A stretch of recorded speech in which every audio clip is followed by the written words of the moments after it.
Lamdam masigi puwariga sagona duna laklaba Khwairambon Ima Kaithel ngasidi tapna mutharakpagi mami tari. Kaithel singda khakta yolamba polam kya akoibada dukan famba maruoina non manipuri dukan singna yonkibana Kaithel singda potsit walakle hairi. Masina maram oiraga Kaithel da potfam phamlambi ima kaya potsit pamafam yanglakpada lambigi mataida phamlakpa asina Kaithel singasi sitharakpagi asoba maram ama oiri. Masigi matangda Kaithel phambi ima singna IMC ge mari lenaba miyoi singda wakul urabasu madugi sapsaba paukhum phangdabana ima singna mi paiba poknari. Akoi Kaithel singse da yoliba potse singse akoi Kaithel singse akoibada loinbak Kaithel on thorok pa haidare aduga akoi hanade hona magi Kaithel gi oina tret haidana set ki oina leiba tret singse yolaga leire aduga dukan Kaithel akoibada leiba dukan singse sina akoi gi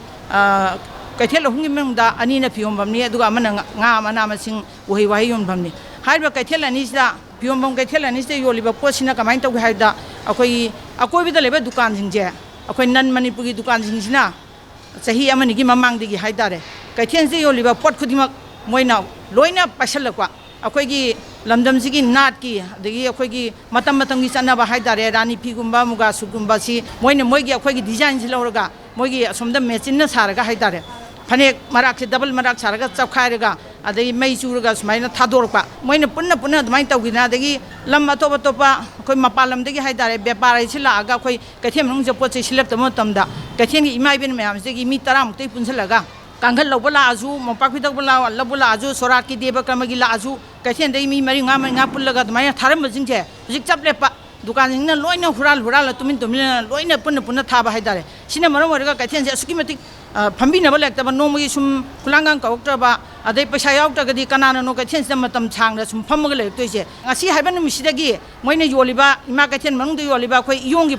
poche sing helungge we poche sing je moi makhata na khudakta lepiro paibiranu masri makhata na moina param thokgadi mada tholkba phabda daita do moi dukan sama sana pujagadabni aduga akoibada phamiba lambi sokta phamiba mayam je IMC amadi state government amasi athuba matamda moije loisan biraga ima Kaithel ahum je amutang tung koina afaba phibam dal hongnaba government amadi IMC na thabak paikhat piyu haina khoi gi site gi haijeri akoi gi hana gi kamsa tu bokda moina mami thonjan dana modi kamsa haina irang thokna dana tawna gare ko sumai tawdana hoji akoi gi lengyan kangla san nami ba adagi akoi gi lengyam kari ningam samji gi mayek nami basingse simoina kano se sahalaga moina namaga adu sung pulap hakole ba ujise Sorat thaba khudai hangam pan arangwa loina mot khudi mongoi da ngai thamme adu loina mak singsi thamma abanina somda phamjari ba han singsi di lupa lang manga thammaga lang manga gi pot yonjage haibada jaga leijaba nate ba inji kuntha ka khamba nupiduna lupa lak ya gi pot thammaga tawduiba no ba adu khara imai ben mayam singse matam chi kuirabagi mamangdagi Kasar gi hojai gi silchar gi asam gi dimapur gi adagi khoi kakching moirang thobal loina mak sida haigalaga low potse low bala eba lakasi mai ben mayam jingje ani umong haina raga bora da lom dana potana tawga loina mak tharam meba hojikti adu puna mak to chahi ani ahungi mamangi pulap mang reba moi mayang singjida noi handam tok taraga dinarai bak thibam di toi nupi mayam jiga poina dana no asoi asok khara di yawrani ado akhoi da onjalle ain duai khoi na khunna paisa lena police na khoi da yam chawe ain du noi na khunna ta paisa ya bro kari gi noi na mi dukan thong ta lo hai be ya bra kari gi mi gi pot noi na ta mun be ya bra hai moi su hoi khana chaina be rang tholakani na control to badi oiram be yai adubu ima Kaithel ahum mari sida phami be mi sing di khoi chauna rabani na akhoi nongda lupa 10 na lak pa yaram bhara do hojik ti lupa humpu chaleba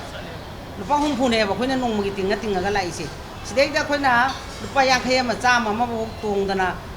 hangi ga do madu akoi si yamna isa je da saungba kanada hai ga da ge ju khang da ba tawri bo pot sing ji da yam nungai te du go taw da bu akoi bazar sida phami ba dukan nan manipuri sing je ai khoina sumaina khara changjali ba sida miyam na mateng pangbiraga changjal lo ba natraga di ima Kaithel ju mut khrani asi chu nan manipuri gi oi garani